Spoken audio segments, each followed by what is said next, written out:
Boa tarde a todos, mais uma vez. Nós vamos então iniciar na tarde de hoje esse tema, que são os dilemas éticos do início da vida. E eu trago aqui uma reflexão sobre a ótica médica espírita. Alguns dos assuntos que nós vamos abordar estão ali citados, mas nós vamos tentar, ao final da nossa exposição, trazermos uma ideia melhor da que forma que nós, da Associação Médica Espírita, nos posicionamos diante desses temas que estão todas as horas aí na mídia em relação a essas questões do início da vida.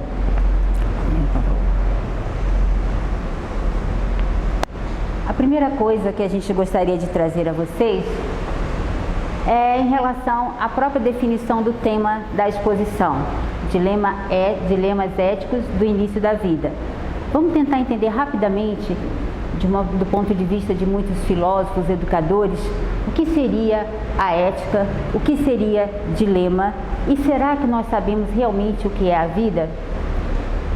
Do ponto de vista de etimologia da palavra, que vem do grego, ética, ethos, significa morada do humano, a marca ou caráter, algo que te marca. Então, a ética vai ser o quê? Segundo esse autor, conjunto de princípios e valores de conduta de uma pessoa ou que um grupo de pessoas tem. Vai ser então o que marca a fronteira da nossa convivência e vai ser a capacidade de protegermos a dignidade da vida coletiva.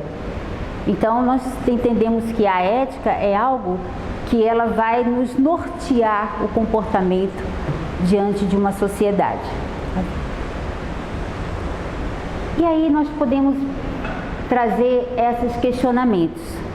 Como nós podemos saber se nós estamos agindo ou aquela determinada sociedade, ela está agindo de forma ética? Nós deveríamos fazer 3 perguntas. Quero, devo, posso? E muitas vezes nós vamos ter apenas uma tranquilidade quando nós percebemos que aquilo que eu quero é aquilo que posso e aquilo que devo. E é interessante porque aqui tem uma figura muito comum do nosso dia a dia, que são pessoas que jogam simplesmente um copo pela janela do carro, pela janela do ônibus e assim por diante. Vamos lá. Quero fazer isso? A pessoa quer, né? Ela pode fazer? Pode, ninguém está impedindo fazer. Mas ela deve fazer? Não, né, gente? Então a gente não deve querer fazer isso. Então, toda vez que nós temos a capacidade de decidir, avaliar e julgar, nós estamos submetidos ao campo da ética. Então, o que eu quero dizer é que muitas vezes aquilo que pode ser ético em uma sociedade ou em comportamento de uma pessoa pode não ser numa outra circunstância para uma outra pessoa. E a moral, então, o que seria essa moral? A moral seria a prática dessa resposta. É como se fosse um voo de um pássaro. Todo o arcabouço dele seria os princípios éticos. Agora, o voo é essa prática moral. Esse voo pode ser raso ou esse voo pode ir às alturas. Próximo, por favor. A partir daí, surgiu então a necessidade de se questionar e de se ver uma questão do conhecimento humano que se chama bioética. E a nossa bioética, nós vamos ver posteriormente, mas a bioética espírita, ela vai defender, que o primeiro aspecto da moral ele é universal e ele é intemporal, pois ele está baseado na distinção entre o bem e o mal e os princípios que o norteiam. Não faça aos outros o que não queres que te façam, o nosso grande mestre Jesus. E lá no Livro dos Espíritos, na pergunta 629 sobre o que é moral, eles deixam muito claro para nós: moral é a regra do bem proceder, isto é, de distinguir o bem do mal. Funda-se na observância das leis de Deus. Esse autor, Rizzini, ele coloca também que existe uma moral pessoal, que ela está ligada mais à consciência individual de cada ser, e a moral social, que é o conjunto de normas e regras que delimitam o comportamento de uma determinada sociedade. E isso é importante, por quê? Porque a moral social, ela de certa forma, ela preserva o grupo. E aí nós vamos chegar à questão dos dilemas éticos.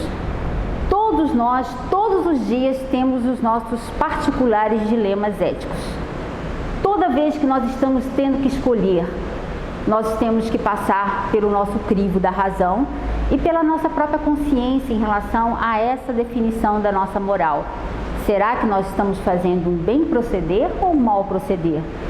E esses dilemas éticos, segundo o Mário Sérgio Cortella, eles existem e eles serão mais tranquilamente ultrapassados quanto mais sólidos forem os princípios que tivermos e a preservação da integridade que desejamos.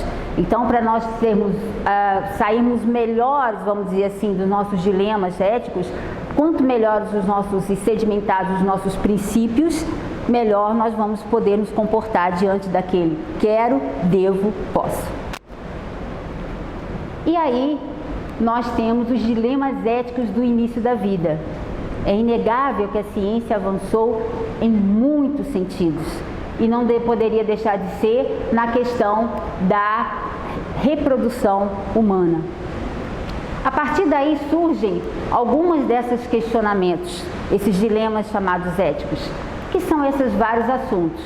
O aborto intencional, as células-tronco, o aborto do chamado anencéfalo, a clonagem, a pílula do dia seguinte e a reprodução assistida. Nós vamos tentar trazer um pouquinho de cada coisa só para a gente fechar um pouco essas ideias.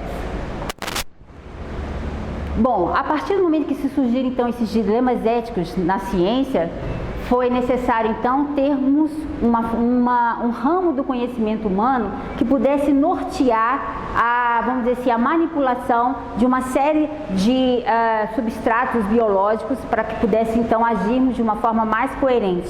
Daí surgiu na década de 70 esse ramo do conhecimento humano que é a bioética, que segundo então uma definição, que é a ética da vida, é a ciência que tem contato, que tem como objetivo indicar os limites e as finalidades da intervenção do homem sobre a vida e identificar os valores de referência racionalmente proponíveis e denunciar os riscos das possíveis aplicações.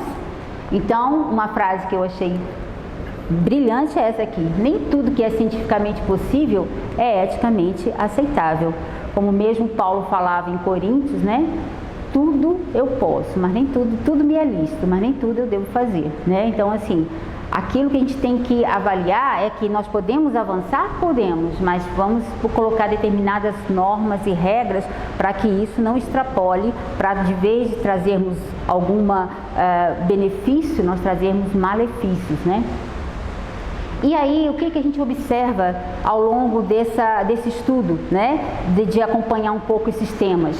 É que, infelizmente, as posturas bioéticas que se sobressaem no mundo ocidental, em especial no Brasil, conforme o Dr. José Roberto Pereira Santos, que é o coordenador da bioética da Associação Médica Espírita do Brasil, ele nos coloca muito claro nesse artigo que essas posturas bioéticas da nossa sociedade, ainda materialista, reducionista, ela é ligada nesses três tópicos: no individualismo, no hedonismo e no utilitarismo. O que significa?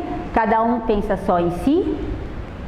Todo mundo, assim, o hedonismo é a ideia de que nós temos que procurar prazer a todo e qualquer custo, é a busca pelo prazer. E o utilitarismo, o que me é útil e o que não é útil. Então, infelizmente, ainda observamos essas posturas na bioética dentro da nossa ciência. Aí nós vamos fazer uma segunda questionamento, né? O que é a vida? E quando começa a vida?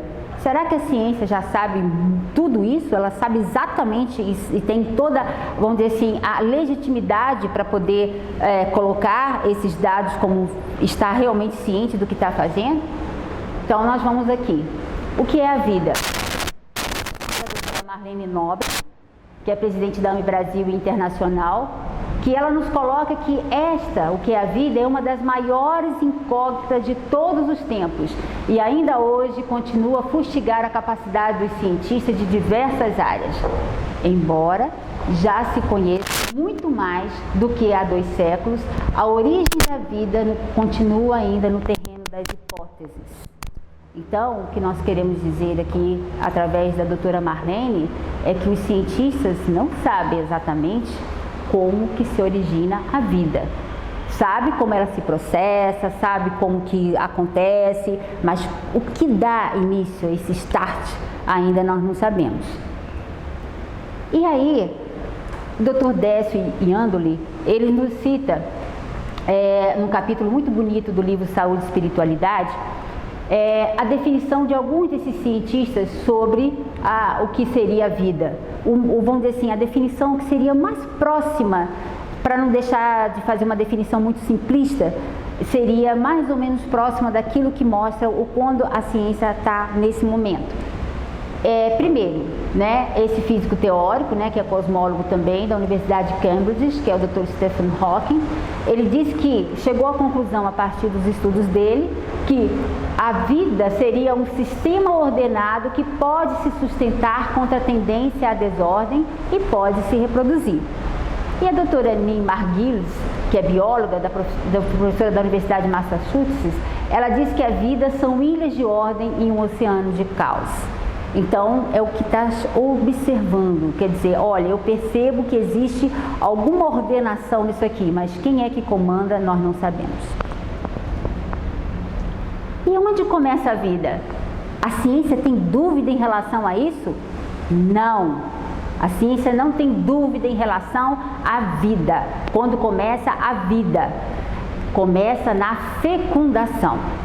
E isso é muito importante para nós percebermos que não é apenas um conceito do ponto de vista religioso quando nós defendemos a vida e somos contra o aborto.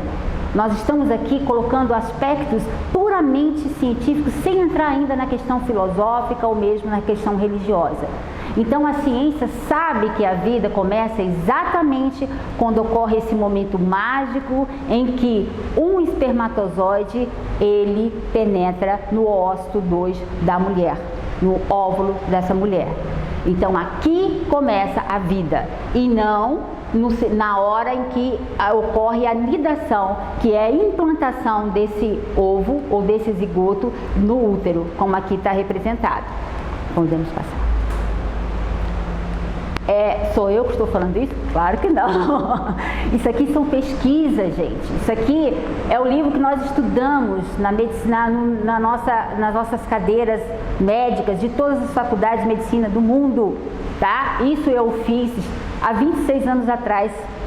Então, os embriologistas Moore e Persson, eles nos dizem que o zigoto e o embrião são organismos humanos vivos, nos quais já estão fixadas todas as bases do indivíduo adulto.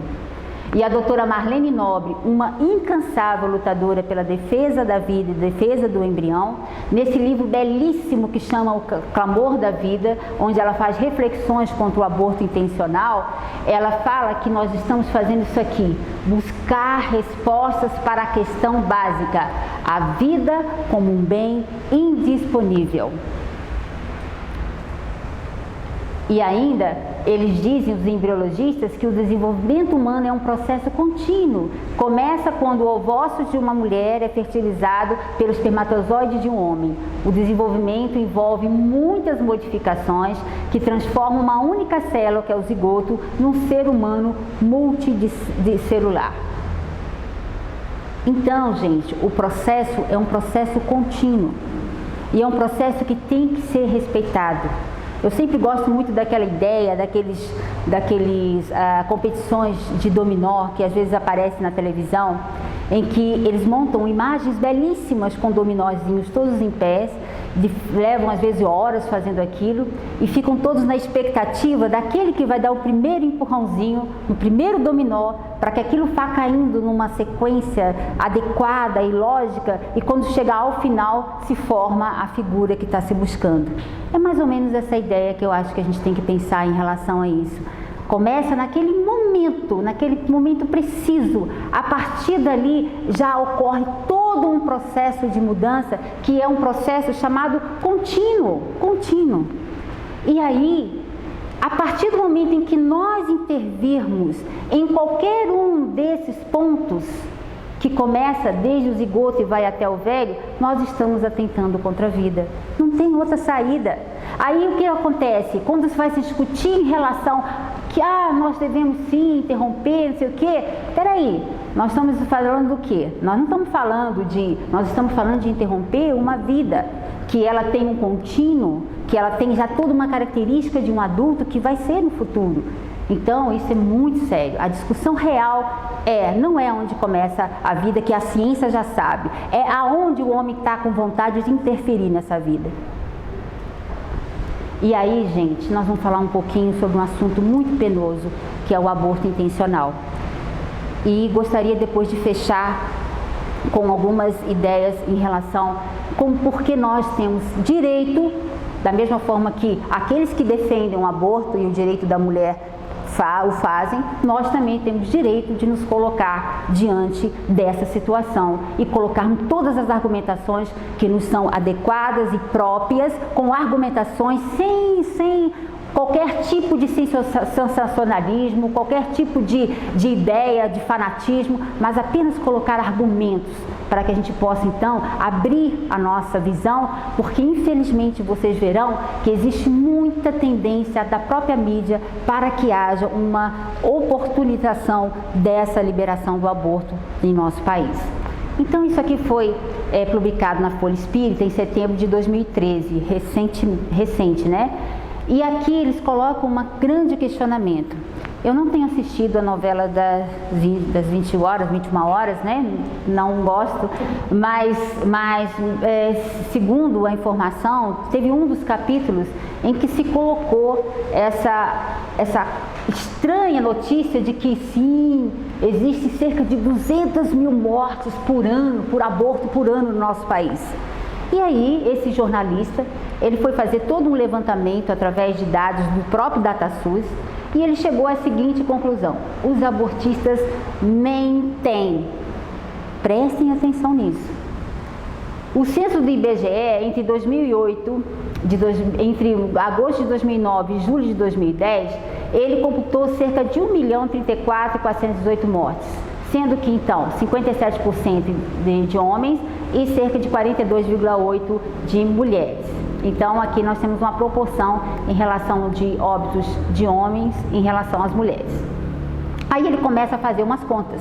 Isso aqui são dados que o próprio governo fornece, gente. Ele começou a fazer umas contas e percebeu o seguinte: se subtrairmos desse total de mulheres, né, que morreram, aí tem aqui que incluir todo mundo, né? As assassinadas, as doentes de doenças circulatórias, de câncer, acidentes de trânsito, doenças do aparelho respiratório, infecções, etc., dá esse total. Prestem atenção. Agora, quando você pega mortes por abortos de risco, né, teria que ser na idade reprodutiva, concordam? Né? Porque aí não poderia entrar todo mundo no mesmo rol, as mulheres todas. As velhinhas também são capazes de procriar com 60, 70 anos? Claro que não. Então, aqui, 15 a 49 anos. Daí, fazendo os cálculos, chega ao final, sobra menos 233.550, ou seja, a conta não fecha, gente.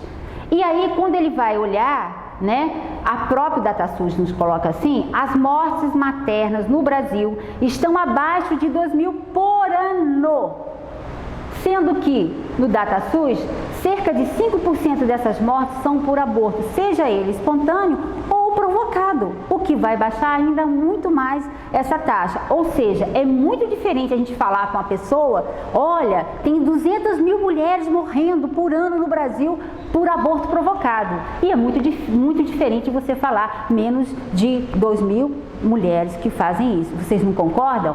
Então, tenham cuidado com a mídia. A mídia, ela é extremamente manipuladora dos dados quando ela tem interesse nisso. E aí eu coloco esses questionamentos para a gente.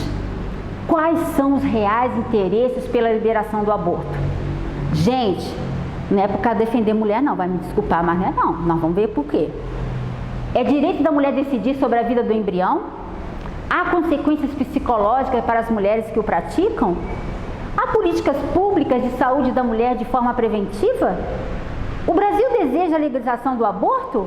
São coisas que a gente tem que ficar pensando, refletindo. Posso dizer para vocês que muito disso aí a gente vai poder observar ao final da nossa exposição. Aqui nós temos essa publicação que quem quiser ter acesso pode ir ao site da AME Brasil, em que eles colocam, o aborto não, que a fecundação é o marco da vida. Aqui existe toda a argumentação do ponto de vista médico, jurídico e espiritual contra o aborto.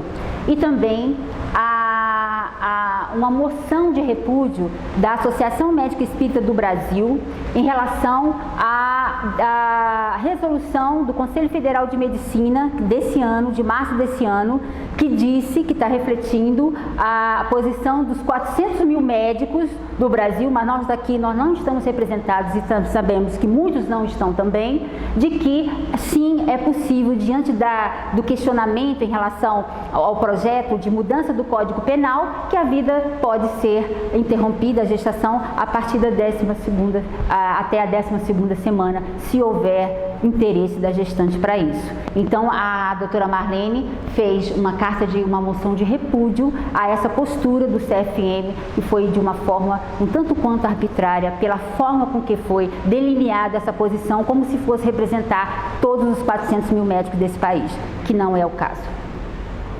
E aí a gente gostaria de falar um pouquinho sobre o aborto também, do chamado anencéfalo.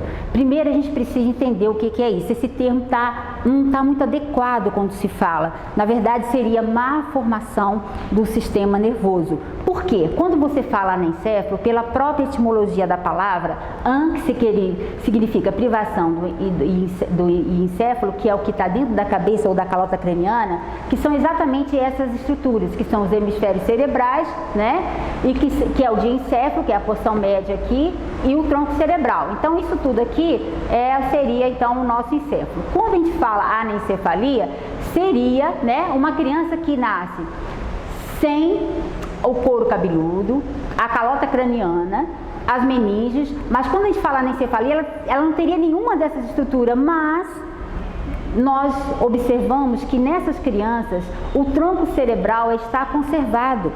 O tronco cerebral é exatamente toda essa estrutura, e essa estrutura ela tem uma função fundamental no automatismo da vida, de manter as funções que são primordiais, respiração, alimentação e etc. Então, quando nós falamos anencefalia, que é um termo errado, na verdade tem uma estrutura cerebral que ali é possível, porque aí mantém realmente a vida dessa criança, seja por minutos, seja por horas, mas essa criança é capaz de, vamos dizer assim, viver, porque ela não desenvolveu exatamente essa parte, vamos dizer assim, mais superior, da calota craniana. E aqui nós temos o exemplo, Aqui fala então que cerca de 20 a 70% elas podem nascer vivas, 70% morrem no primeiro dia, porém há exceções. Aqui estão mostrando dois exemplos, de crianças anencéfalas que, com amor, com carinho dos seus pais, elas sobreviveram o tempo que Deus determinou. Esse caso aqui foi um caso belíssimo, que ficou extremamente na mídia, que foi a criança Marcela, do interior de São Paulo, em que a mãe, quando o médico deu esse diagnóstico de anencefalia intraútero e falou que deveria proceder o aborto, que seria adequado, que a criança não ia sobreviver, ela falou que não.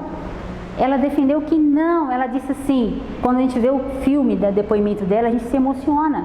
Ela falou assim, se Deus me deu, é para eu cuidar.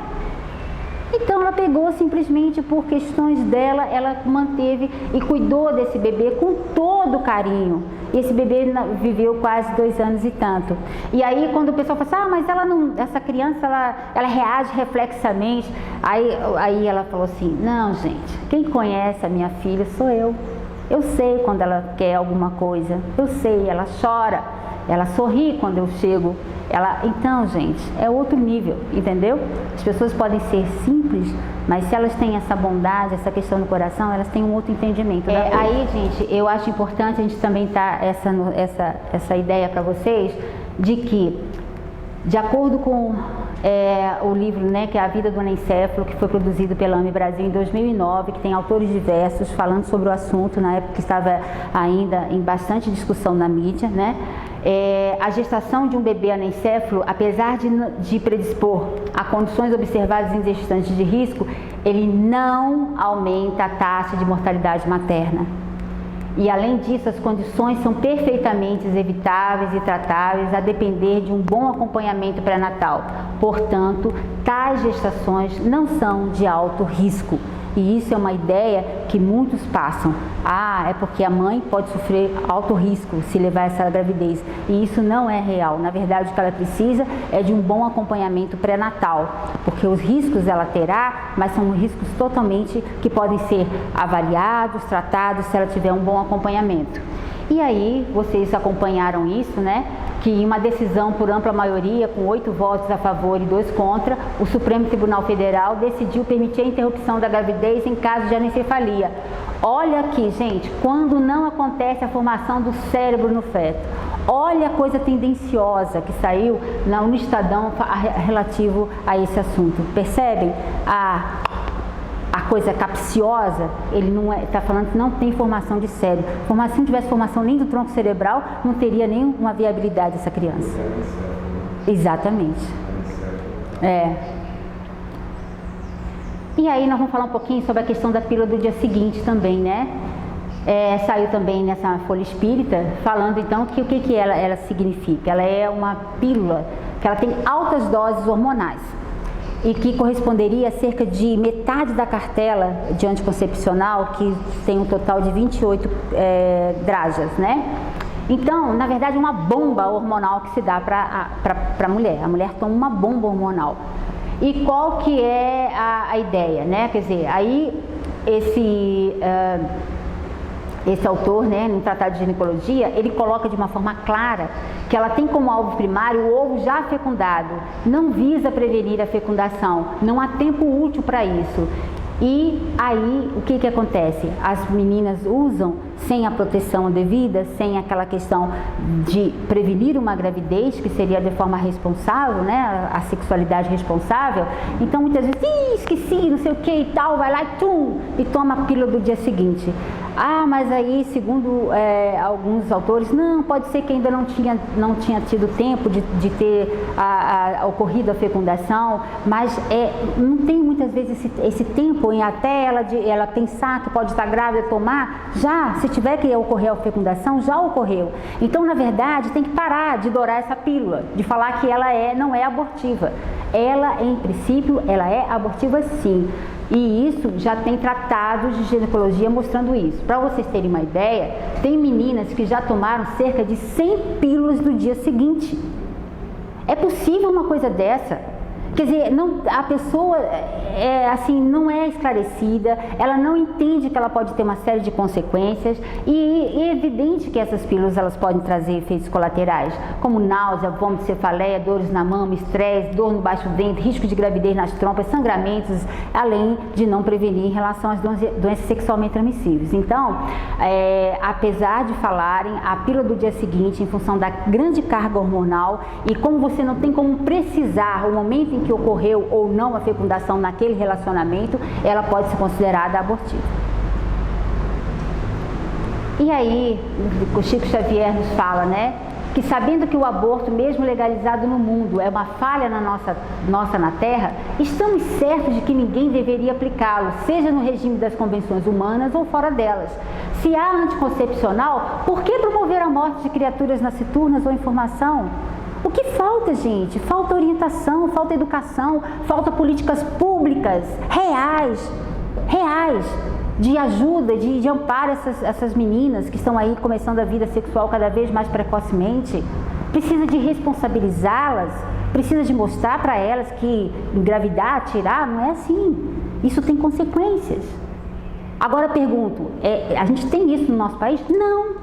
Por quê? A partir do momento que começa um programa de saúde preventiva da mulher, lá na saúde básica, começa a fornecer anticoncepcional e camisinha, sei lá, um ano, daqui a pouquinho falta, não tem mais, não sei o que, interrompe.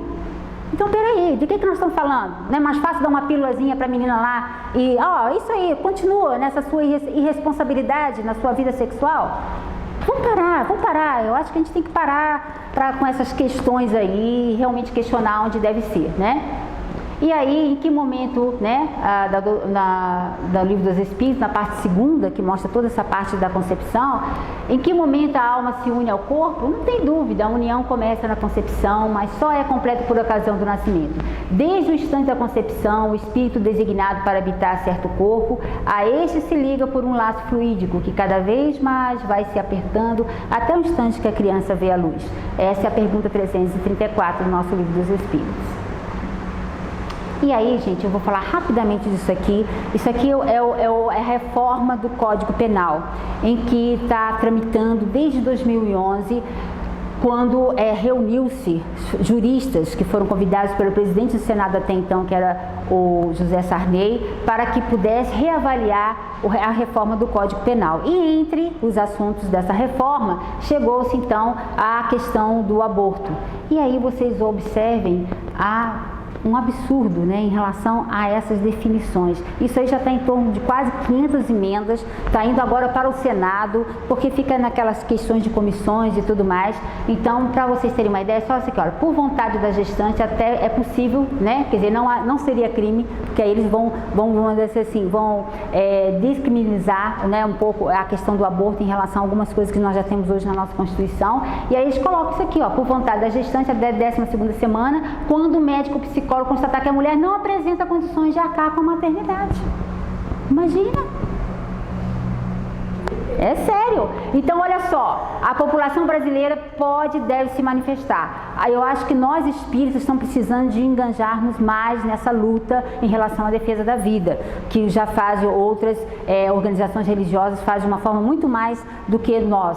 E aí eu oriento a vocês para que observem, comece a acompanhar no site do Brasil Sem Aborto e também ligam lá no Senado. Eu já liguei, já falei lá, sei que, eu sou cidadã, não quero não, sei que, não aprovo isso. Assim, é interessante, porque eu acho que quanto mais pressão, porque várias pesquisas já mostram que a população brasileira, ela não quer, de forma clara, ela não quer a legalização do aborto. Aí eu vou rapidamente colocar isso aqui. Como eu falei, a doutora Marlene Nobre é uma incansável, publicou várias revistas, livros, artigos sobre esse tema, que é a defesa da vida, a defesa do embrião. E aqui eu vou falar rapidamente um pouco dessa, porque isso aqui daria um outro seminário, uma outra coisa com cada um dos itens. É só para vocês observarem que são razões muito claras e científicas. Nós não estamos falando aqui nada em relação à questão religiosa em defesa da vida, né? Em defesa do embrião. Então, primeiro, a célula ovo não é um amontoado de células descartáveis, é um processo contínuo, como nós vimos. A célula ovo, que é aquela primeira célulazinha que se forma quando há a conjunção dos gametas, né? Ela tem um DNA próprio. A mãe hospeda esse novo ser, mas o feto não faz parte intrínseca do seu corpo. Isso por quê, gente? Para não ser expulso, como corpo estranho, pelo sistema imunológico de defesa, né, da mãe, o feto produz substâncias que o mantém vivo durante a gestação. Prova cabal de que são dois seres distintos. Estudos realizados também a partir da década de 70 sobre psiquismo fetal demonstraram que a memória está presente desde o início da gestação, antes mesmo da formação do cérebro. E isso através também de pesquisa da doutora Candice Pertis com a questão da neuroimunologia. Ela começou a observar que vai confirmando esses dados, que não é preciso a formação do sistema nervoso, como se pensava, até as 7 semanas não tem sistema nervoso, não está pensando, não tem nada. Não, já existe comunicações das células na formação desse ser. Então, o embrião é capaz de comandar sua própria mente, adaptar-se e adequar-se a situações novas. Gente, isso é um ser inteligente, independente de qualquer onde ele esteja, né? E o embrião tem, portanto, vida própria, independente da mãe. Ninguém tem o direito de decidir se o feto vive ou morre. Nem a mãe, nem o pai, nem o Estado, nem a religião, nem nada. Ninguém tem o direito. É uma vida independente. É um ser que tem que ser respeitado. Vamos lá. A ciência não explica também como que uma célula unidimensional produz um bebê tridimensional, não conhece ainda os processos profundos da embriogênese, ou seja, os mecanismos intrínsecos que regulam os embriões, e o acaso também não explica a vida. Então, quer dizer que hoje as pesquisas mostram, né, que para poder juntar numa célula as 2.000 enzimas para ela poder funcionar, isso seria estatisticamente impossível. Então, um ser humano que quer manipular a vida, ele mal consegue colocar as 2.000 enzimas dentro da célula que seria necessário para que ela funcionasse. Isso, esses físicos, né, estão estudando sobre isso. A evolução das espécies deu-se de forma ordenada, obedecendo a um projeto altamente inteligente, desde as bactérias e amebas até o ser humano. O ser vivo é uma ilha de organização em meio ao caos. Uma célula tem arranjo inteligente das partes, ela foi planejada. E o aborto, então, seria uma das formas mais violentas de violência, porque é pena de morte para inocente, porque o ser informação não tem como se defender. Então, são algumas das razões. Cada item desse tem bastante argumentações para que a gente possa defender essa ideia. E aí, eu gostaria de falar que aqui nós não estamos querendo de forma nenhuma com isso dizer que a mulher tem que ter todo o apoio. Ela tem que ter todo o apoio, ela tem que ter assistência, ela tem que ter tudo, e nós defendemos isso, né? Saúde pública, pré-natal adequado, apoio psicológico caso ocorra, ou seja, é isso que precisa, né? E aí nós vamos falar sobre essas questões também relacionadas à reprodução assistida. Aqui eu gostei dessa ideia porque vocês imaginam a carinha dele, né? Sempre assim, né? As mulheres dão aquela travada e eles ficam meio perdidos. Mas de qualquer forma nós estamos bem felizes, né? Com essa capacidade das mulheres, né? De poder continuar cuidando, né? De tudo isso. É só para a gente poder falar um pouquinho sobre a questão da reprodução assistida e aí o que seria isso, né? Então, os casais recorrem, né, aos métodos para a fertilização in vitro quando ocorre então esse problema da infertilidade, né, que já é definida, né, como a ausência de gravidez de pelo menos 1 ano ou 2 na Europa, na tentativa de engravidar espontaneamente, né, por relações sexuais regulares no período fértil do ciclo menstrual, sem qualquer uso de método contraceptivo. Após o ano de tentativa, então, deve ser procurado um ginecologista para tentar resolver a situação. Em mulheres acima de 35 anos, esse prazo deve cair para 6 meses. E a esterilidade se caracterizaria sobre aquela constatação mesmo definitiva de que os casais não podem gerar filhos, tá? Bom, aí cerca de 10 a 20% dos casais, né, têm problemas para procriar. É legítimo que eles procurem, né, ajuda para isso. Muitos querem ter seus filhos, e isso é uma coisa que a ciência está aí para poder ajudá-los, né? E essas causas são aqui definidas, são várias as causas para que ocorra esse processo da infertilidade. Vamos passar ao próximo? Então, a reprodução assistida, seriam as técnicas voltadas para a obtenção da concepção humana por práticas não naturais usadas para casais chamados inférteis, como nós vimos anteriormente, né? Pode ser, então, pela inseminação artificial ou pela fecundação in vitro, em que a inseminação artificial, o esperma do marido ou do doador é depositado nas vias genitais femininas, e na fecundação in vitro ocorre o encontro do óvulo com o espermatozoide in vitro no laboratório, e depois esse embrião ele é então transferido para o aparelho reprodutor da mulher, tá? Vamos em frente? Aqui eu vou passar rapidamente, eu vou só ressaltar as coisas que eu já coloquei em negrito, que seriam as normas da resolução que foi recente do Conselho Federal de Medicina sobre as normas éticas para a reprodução assistida, porque já houve mudanças ao longo desse período aí. Então nós vamos colocar basicamente o que a gente julgou que já foi algumas mudanças que foram interessantes. Então, primeiro, os princípios gerais, que então a reprodução assistida seria adequado para as candidatas a gestações até 50 anos, já estabeleceu essa idade, né? As técnicas não podem ser aplicadas com a intenção de selecionar o sexo, né? Exceto quando se trata de evitar doenças ligadas ao sexo do filho que venha a nascer. Então já colocou algumas questões. Por quê? Porque senão a pessoa começa com essa questão de manipulação. Eu não gostei desse aqui, eu quero o outro, e aí vai por diante. Vamos lá? Além nos princípios gerais, uma resolução que foi muito importante foi essa aqui, que colocou um número máximo de embriões a serem transferidos à receptora, porque há algum tempo atrás eram transferidos vários embriões. Vocês já ficam sabendo pela mídia de mulheres que tiveram gravidez múltiplas de 6, 8, não sei o que tudo mais. Agora não, agora tem que ser restrito a 4 embriões, tá? Na hora da implantação na mulher. E aí tem aqui as idades, quantos embriões, etc, etc, etc.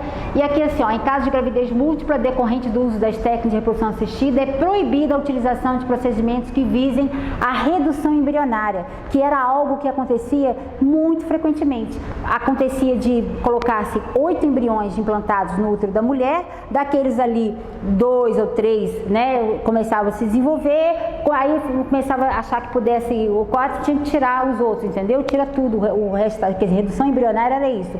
Daqueles que eram implantados no útero da mulher, retiravam aqueles que eventualmente pudesse gerar uma gravidez depois que fosse conseguido a continuação do processo, que pudesse levar a uma gestação de mais de 3, 4 crianças, alguma coisa assim. Então isso diminuiu essa questão, tirou essa questão de não fazer mais a redução embrionária. E ainda é permitido essas técnicas, né, em relacionamentos homoafetivos, pessoas solteiras, respeitando o direito da objeção da consciência do médico, tá? E a doação, em relação à doação dos gametas, ela nunca deve ter o caráter lucrativo ou comercial, tá? E também os doadores não devem se conhecer, não deve conhecer a identidade desses doadores. Pode passar? Aqui, em relação à criopreservação de gametas ou embriões, como nós vamos ver aí na frente, né, que eles têm depois esses embriões excedentes, seriam criopreservados em vários laboratórios, em vários bancos, né, que recebem esses embriões excedentes, e que a decisão em relação a esses embriões basicamente tem que ser feita pelo casal, mas que eles podem também doá-los se for o caso, né? E que aí eles colocam assim, ó, que os criopreservados com mais de 5 anos poderão ser descartados. E nós vamos ver que isso é algo que nós temos que avaliar. E aí vamos lá falar um pouquinho sobre a questão de células-tronco. O que seria células-tronco? As células-tronco, então, são células indiferenciadas, né? Ou seja, são como uma célula coringa, que ela é capaz de dar produção, né? Ou transformar-se em qualquer outro tipo de célula do organismo. Então, vamos lá? Quais são os tipos de células-tronco que nós podemos ter? Nós podemos ter 2 tipos. Nós podemos ter aí as embrionárias, que é encontrada no embrião humano. Elas são chamadas totipotentes ou pluripotentes. Esse termo está relacionado ao grau de diferenciação dessa célula, ou seja, essas aí elas podem dar vários e vários tecidos, inclusive um outro ser, né, formar um outro ser. E as adultas, que elas são encontradas em diversos tecidos, como medula óssea, sangue, fígado, cordão umbilical, placenta e outros. Aí, as embrionárias, como que elas são adquiridas, né? Aqui está mostrando desde o momento da fecundação e aí todo o desenvolvimento da criança. Sendo que essas células para estudo, as células tronco embrionárias, elas são retiradas do embrião com 5 dias. Tá? E aí, olha só, nesse estágio o embrião é destruído para a retirada das células tronco. Então, a partir dos 5 dias é que você tira as células tronco embrionárias dos embriões, certo? E aí, os outros material, ele é destruído. Vamos lá? Aí eu gostei disso aqui. Ah, eu sei, legal. Esse velhinho pergunta assim: eu morri esperando a cura com as investigações com os embriões. E você? Aí ele falou assim, eu era o embrião. Então é mais ou menos assim, né? Veste um santo e desveste o outro, né? Por aí, vamos lá. Mas nem tudo é ruim. Então, assim, quais seriam as perguntas que nós deveríamos nos fazer como reflexão em relação a esse tema? A ciência necessita realmente das células tronco embrionárias? As células tronco embrionárias não trazem chances maiores de curar doenças do que as adultas? No exterior se fazem mais pesquisas com as células tronco embrionárias do que com as adultas? Há uma alma ou espírito ligado aos embriões congelados? Quanto tempo tem viabilidade os embriões congelados e o que fazer com os embriões excedentes? Vocês têm alguma resposta? Vocês já pararam para refletir sobre essas várias questões que esse assunto nos traz? Então vamos lá? Vamos junto tentar desvendar esse mistério? Vamos lá. Saiu na Folha Espírita de 2008, depois esqueci de colocar um mês. Dr. Gilson e Dr. Décio Andoli, que são representantes da Associação Médica Espírita, com perguntas muito claras, exatamente aquilo, de uma forma simples, para a gente poder entender. Então lá, a ciência necessita realmente das células tronco embrionárias? Então, só para recordar, células tronco embrionárias retira do embrião humano com 5 dias. Células tronco adultas, o ser humano já possui naqueles órgãos e aí você pode retirar também para pesquisa, ok? Então, as células tronco embrionárias precisam mesmo ser utilizadas na ciência? Olha o que eles falam. Inicialmente, pensava-se que as células tronco adultas não teriam a mesma versatilidade que as células tronco embrionárias e que sua vitalidade seria menor. Hoje, já se sabe que a versatilidade é a mesma. Inclusive, conseguiu-se produzir as próprias células tronco embrionárias a partir das células adultas. 2 equipes conseguiram esse feito a partir de fibroblastos, que são células de músculos. Uma delas é da Universidade de Wisconsin, nos Estados Unidos, e conduzida por James Thomson, e a outra da Universidade de Kyoto, no Japão, chefiada por Shinya Yamanaka. Além disso, as células tronco adultas são mais dóceis que as células tronco embrionárias, prestando-se mais facilmente a culturas em laboratórios, o que é extremamente importante. Então aqui já fica uma ideia. Já se tentou e lá fora, já se estudou muito células tronco embrionárias e já começaram a observar que elas não é essa maravilha no sentido de produção daquilo que a ciência espera, de cura, de tudo, vai ser aquela coisa e tal. Não, hoje em dia observa-se que as células tronco adultas, quando elas são levadas ao estado embrionário, elas são capazes de ser melhor do ponto de vista de produção ou de comportamento do que as células tronco embrionárias, e isso já é importante. Vamos em frente?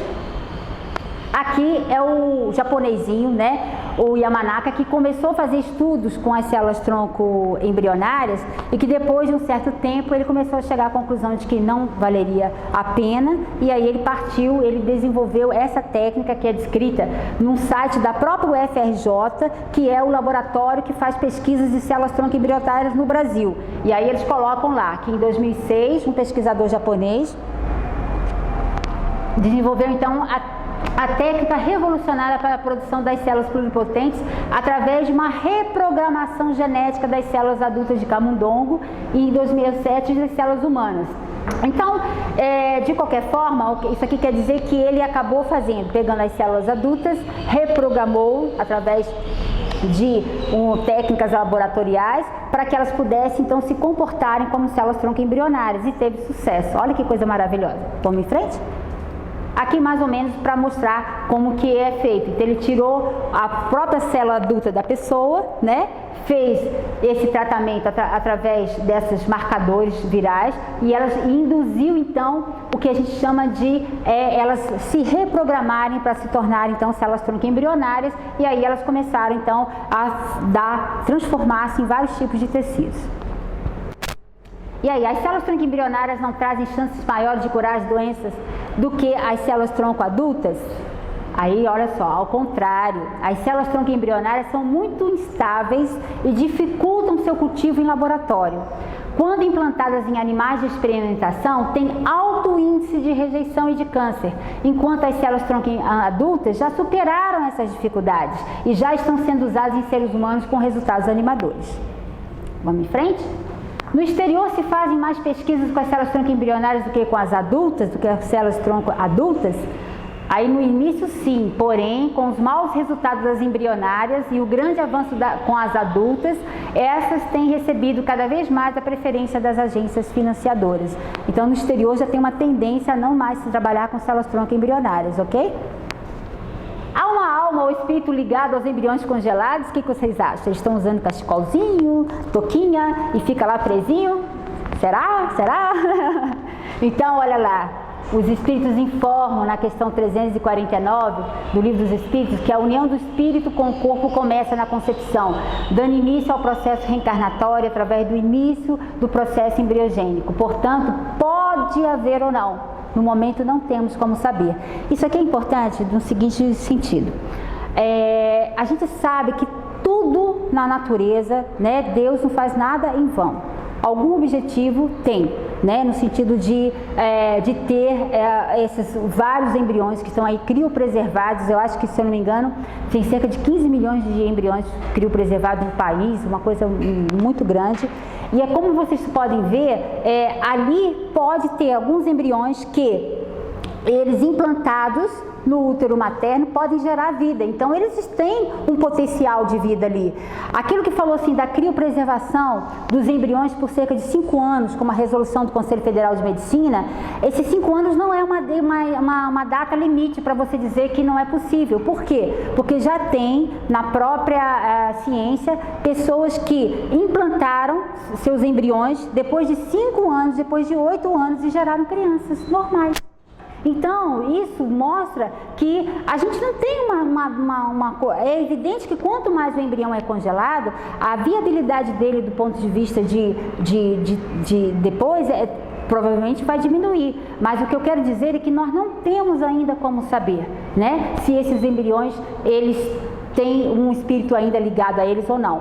Mas essa ligação não é uma ligação de ficar ali dentro sentindo frio. A gente viu que, na verdade, começa o processo na concepção e se completa ao nascimento. Então ele pode, muitas vezes, ter, provavelmente, uma autonomia entre aquela ligação fluídica naquele embrião e também um certo grau de autonomia também espiritual. Mas nós não temos ainda nem equipamentos para sabermos aqueles embriões que são viáveis ou não.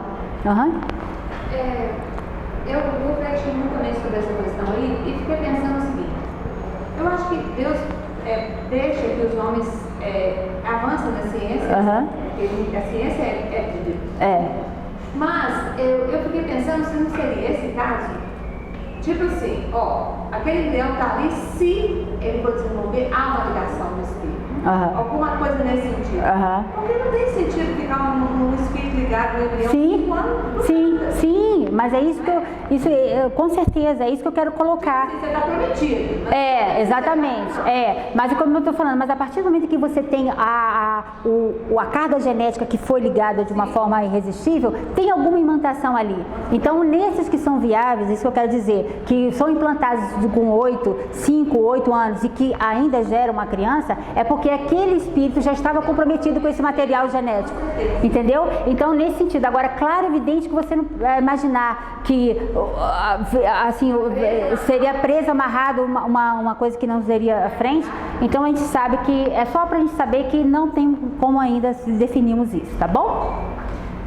E ainda existe isso aqui, gente, diagnóstico genético pré-implantação, que hoje a ciência ela avançou tanto que essa técnica, conforme o Dr. José Roberto Pereira Santos nos fala, na revista Saúde e Espiritualidade, né, que essa técnica permite descobrir quais os embriões criados em laboratórios têm mais chance de serem bem-sucedidos. Então, ele verifica a aptidão do embrião para a gestação e, além disso, avalia alguns traços de herança genética que ele carrega. Então, em embrião de 8 células, eles podem ver todas as características e etc. E aí, olha só, uma coisa que é importante: a manipulação do embrião com fins terapêuticos é admitida desde que comprovada sua eficácia e não como método experimental que levará ao descarte da sua individualidade. Então, o que nós queremos dizer isso aqui é que nós não queremos que a ciência avance, não avance, mas é necessário termos esses conceitos do ponto de vista ético, de respeito, para que não haja como, eu escolhi o casal, né? Escolhe lá o embrião, esse aqui vai ter olhos assim, não sei o quê. Não, esse eu quero, mas esse eu não quero. Como se fosse um supermercado que você vai lá, joga fora esse, não sei o quê. Não é assim. Então tem que ter respeito, tá? Então nós somos a favoráveis, sim, desde que se respeite a individualidade, que aquilo realmente trouxer um benefício àquele ser que está ali servindo, né, de avanço para a ciência. Então, olha só, as associações médicos espíritas é contra qualquer método que descarte os embriões. Nenhuma vida deve ser trocada por outra, ou seja, em benefício de outrem, tire uma vida. Por quê? Nós vamos querer dizer então que uma pessoa que tem 2 metros, ela vale mais do que uma criança que tem 8 células? Não, porque se nós começarmos a colocar pesos e medidas, nós vamos começar a perceber como que é incongruente esse tipo de postura. A barriga de aluguel, que é outra questão que hoje está saindo em voga, até na televisão, etc, etc, etc. Então, o Conselho Federal de Medicina também, nessa resolução, colocou algumas coisas relacionadas a isso, que eu destaquei aqui basicamente, que as doadoras de útero devem ser da própria família e que não deve ter o caráter lucrativo e comercial. Mínimo, né, gente, que a gente precisa para ter isso. E aí, para vocês terem uma ideia, pode passar. É uma coisa importante, nos Estados Unidos já aconteceu, até citado num caso que ele cita nesse artigo, de uma criança em que os pais pagaram $10.000 para o aluguel da barriga, né, os pais, o casal, só que esse material genético não era deles, por algum motivo eles implantaram um embrião de outro material genético. No decorrer da história, eles se separaram, eles não quiseram mais a criança, a mãe do aluguel também não quis, essa criança chama-se a criança órfã de tudo, ela não tem nenhuma referência. Então, isso é um dos casos que foi descrito na mídia, né? Outro também foi um recente também que os pais pagaram uma pessoa e depois eles se separaram, a criança nasceu e eles não quiseram mais. Então, eles não quiseram mais porque se separaram ao longo da gravidez e aí pediram para que ela abortasse. Como ela não queria abortar, a mãe de aluguel, ela foi para outro estado americano para ela poder ter a criança. Então, para vocês terem como que isso suscita um pouco de que a gente tem que ter um pouco de aquela questão de ética, aquela questão da moralidade e aquela questão do que nós estamos fazendo.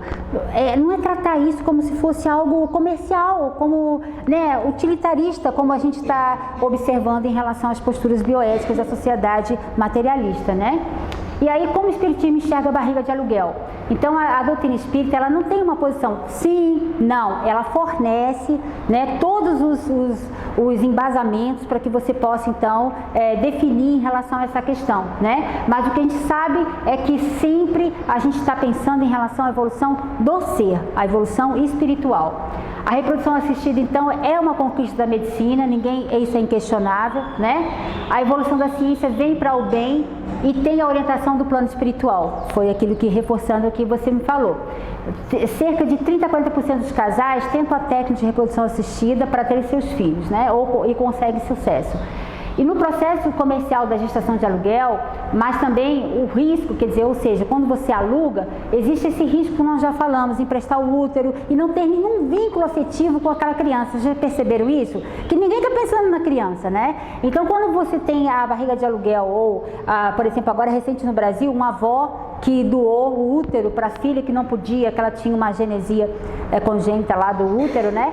Então, o que aconteceu? Ela doou, essa criança tem 2 mães amorosíssimas com essa criança. É diferente de você pagar ou você, não, eu quero, eu não quero, etc. Porque a gente tem que pensar naquele ser que está ali reencarnando, ok? Vamos em frente?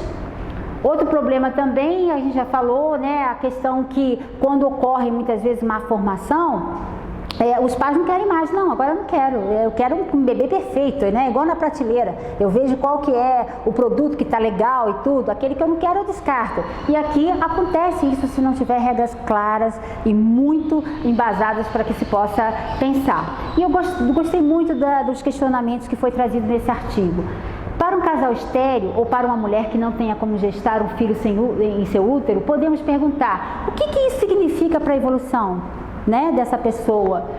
O que aquele casal tem que aprender com essa situação? Qual a maneira melhor de se harmonizar com as leis do Criador? Então são questionamentos que nós, como espíritas, temos que sempre colocar. Tudo tem uma razão. A partir do momento que a gente começa a ampliar essa nossa visão, a gente começa a pensar que tudo tem uma razão e a gente tem que entender e aceitar muitas vezes determinados desígnios.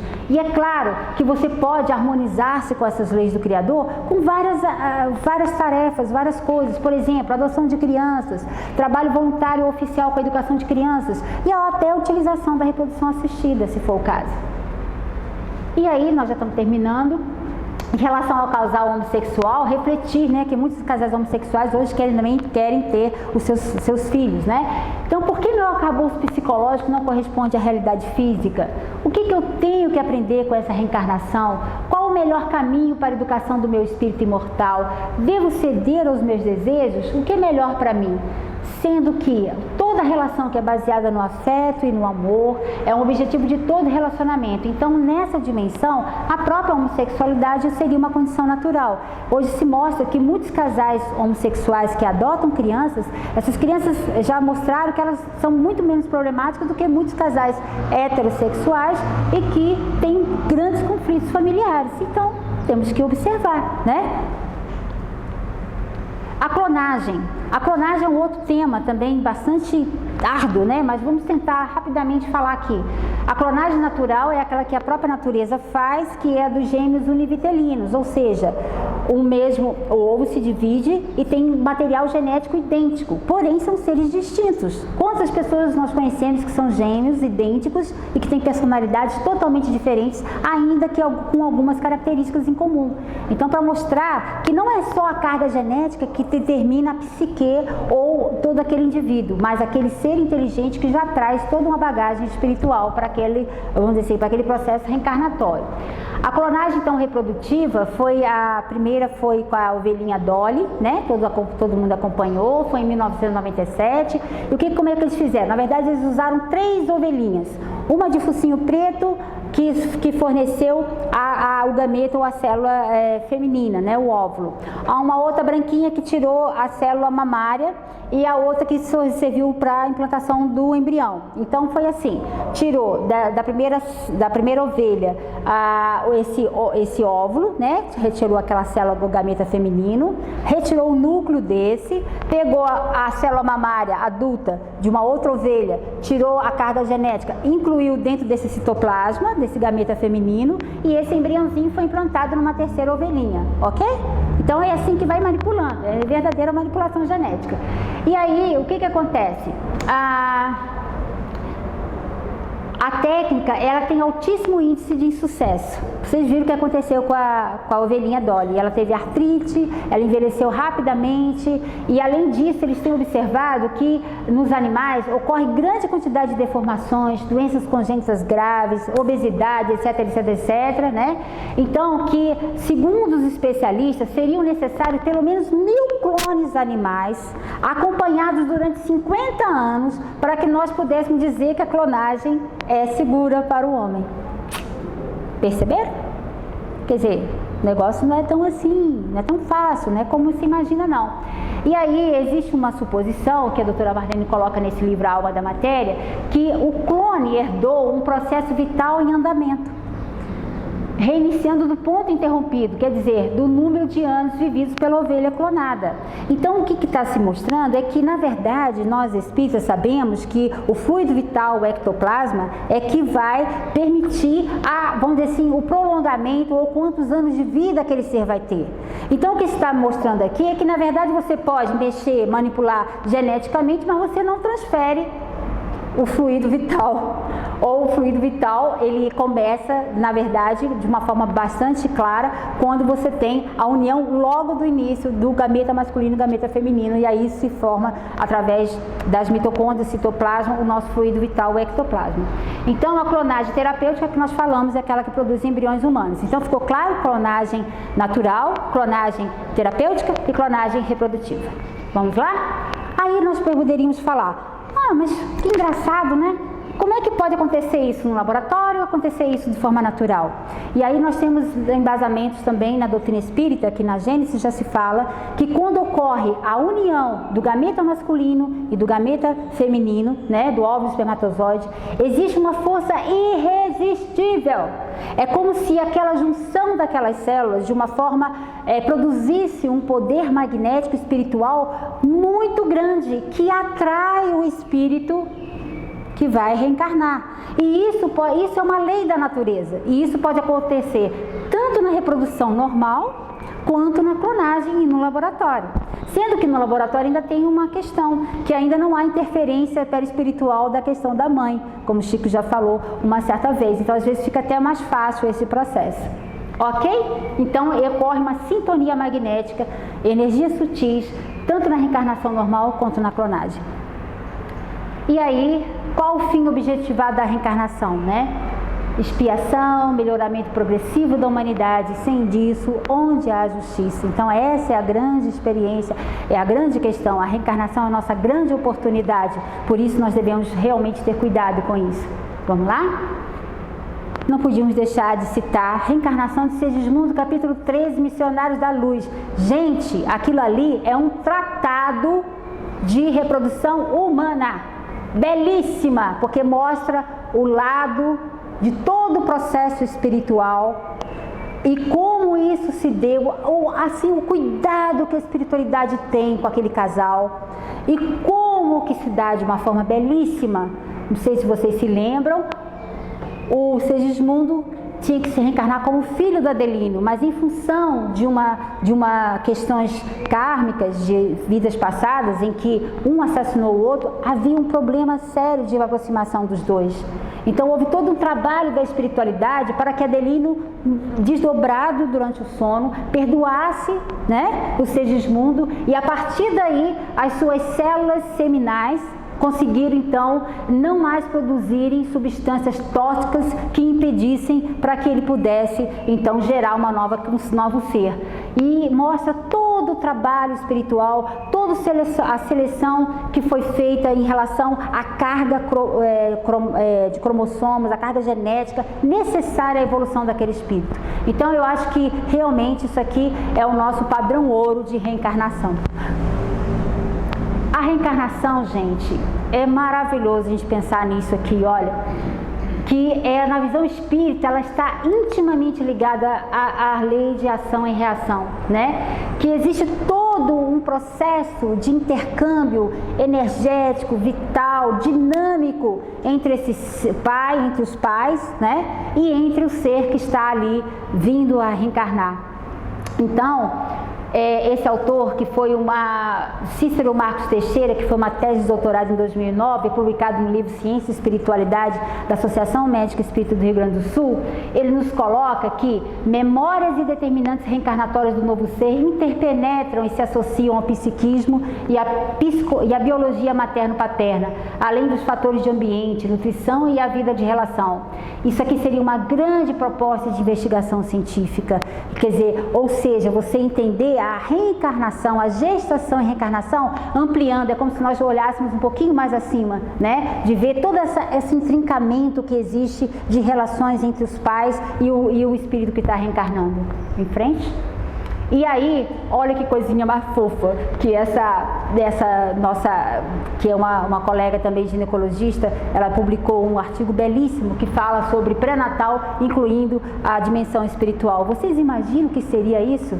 No pré-natal, com todo aquele cuidado que você tem que ter, né? Você permitir a esses pais entenderem esse processo que vem da oportunidade que Deus está dando ali para que eles possam conduzir mais um espírito. E aí ela coloca, muito interessante, né, que o crescente acesso ao acompanhamento pré-natal melhorou demais os desfechos de saúde na população, né? Reduziu a mortalidade materna, a prematuridade, etc. Que o pré-natal do espírito seria o quê? Uma abordagem educativa sobre a ótica espírita a ser realizada juntamente com as intervenções já existentes em saúde integral, né? Que seria o máximo da saúde integral. Então ele ofereceria aos futuros pais a reflexão realística diante do nosso real papel diante da vida, onde mesmo aparentes insucessos poderia ser uma oportunidade de aprendizado e crescimento. Pode passar?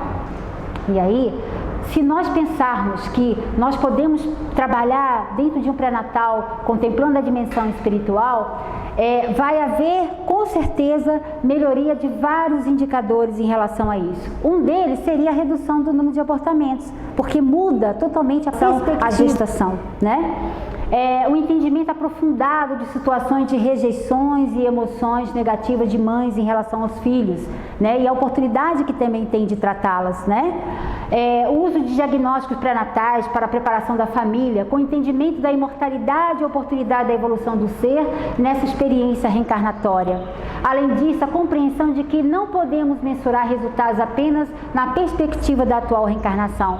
Vocês imaginam que é você ampliar, dar todo o apoio àquela mulher que está gestando, mas ao mesmo tempo você poder ajudá-la através de passos magnéticos, através da terapia complementar espírita, para poder ajudá-la. Muitas vezes aquela orientação que nós vimos lá em relação a Raquel, né, e o Segismundo, aquele aconchego que aconteceu primeiro no mundo espiritual, o quanto que essas gestantes poderiam receber esse amparo, né, para que elas pudessem então ter uma gravidez com muito mais tranquilidade e com muito mais amparo, né?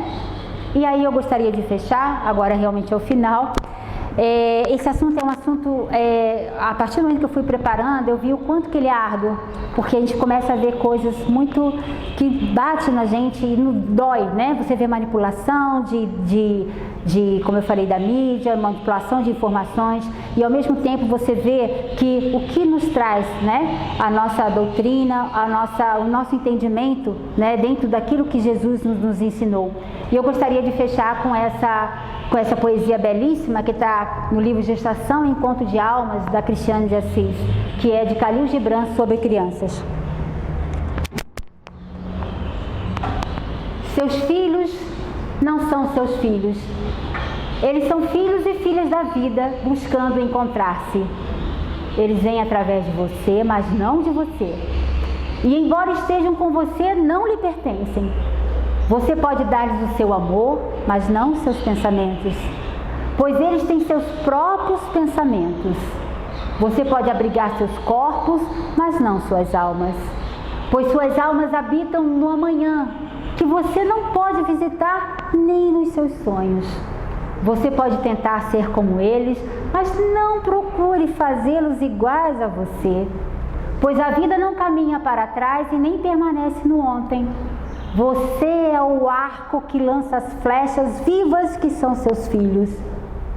O arqueiro vê o alvo no caminho para o infinito, e ele curva o arco com a sua força para que as suas flechas sigam velozes e atinjam grandes distâncias.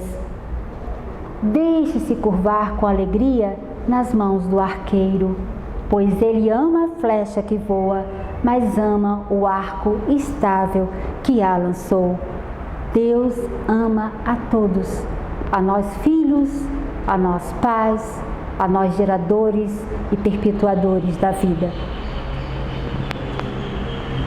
O nosso grande mestre, a grande lição que nós temos que levar: amai a Deus sobre todas as coisas e ao próximo como a ti mesmo. Obrigada.